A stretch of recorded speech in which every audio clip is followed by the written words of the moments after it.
नमस्कार आदाब, मैं नुसरत चौधरी। आप देख रहे हैं तीखे बोल में आपका स्वागत है।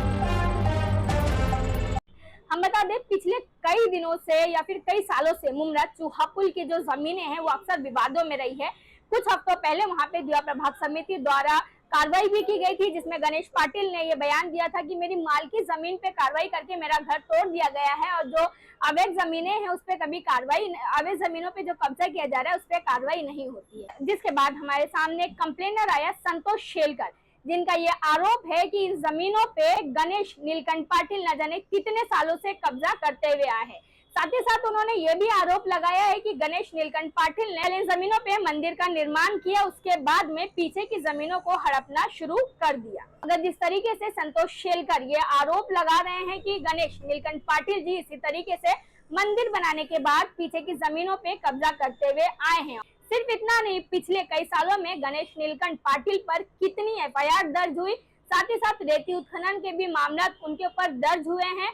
सारी एफआईआर की कॉपीज और सारे ही आरटीआई संतोष शेलकर ने हमारे साथ शेयर किए हैं। हम अपनी आगे आने वाली सीरीज में वो सारे ही पेपर्स आपके सामने लाएंगे। मगर जहां तक बात रही संतोष शेलकर, जो हमारे कंप्लेनर है, उन्हें अपनी जान का खतरा होने के कारण वो फिलहाल कैमरे पे नहीं आ पा रहे हैं, मगर उनके द्वारा लगाए गए आरोप गणेश नीलकंठ पाटिल पर कहां तक सही है, अपनी राय कमेंट करके जरूर बताएं। हम बता दें, वहां पर सवाल ये भी उठता है कि अगर वो जमीन मालकी थी, मालकी जमीन पे कनेक्टिविटी के लिए जो पुल बनाया गया वो कोई भी स्थानीय नगर सेवक किसी भी सरकारी निधि से नहीं बना था। हालांकि जो वहां पे पुल बना हुआ है वो स्थानीय नगर सेवक की सरकारी निधि से ही बनाया गया है। अब क्या है पूरा सच और सच्चाई कब सामने आएगी और टीएमसी और मुमरा पुलिस प्रशासन या फिर दीवा जो भी उस एरिया में पुलिस प्रशासन लगता है वो ऐसे लोगों पे कार्रवाई करेगी, या हमारे कंप्लेनर संतोष शेलकर जैसे लोग इसी तरीके से अपनी जान छुपाते हुए इनके खिलाफ आवाज उठाने की कोशिश करते रहेंगे।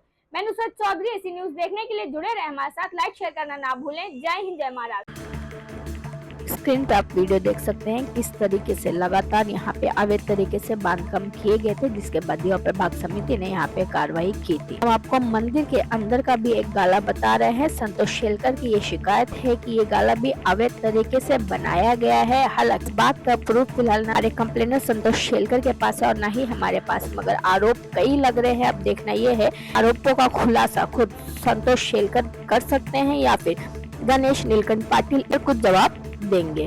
कई सालों से इसी तरीके से यहाँ पे अवैध तरीके से जमीनी कब्जा चल रहा है। फिलहाल यहाँ पर एक बोर्ड लगा दिया गया है। इतना ये है कि कौन से वो बिल्डर्स है जो इस तरीके से जमीन पे कब्जा कर रहे हैं, और गणेश नीलकंठ पाटिल जिन पे ये आरोप लग रहा है कि ये खुद इन जमीनों पे कब्जा करके बैठे हुए हैं, ये बातें कहाँ तक सही है। तो पुलिस प्रशासन कब ऐसे लोगों पे कार्रवाई लेगी जो सरकारी जमीनों को अपनी जाति जमीनें समझ कर उस पर कई सालों से कब्जा करके बैठे हैं, और न जाने कितनी ही आमदनी इन जमीनों के जरिए इन लोगों ने कमाई होगी।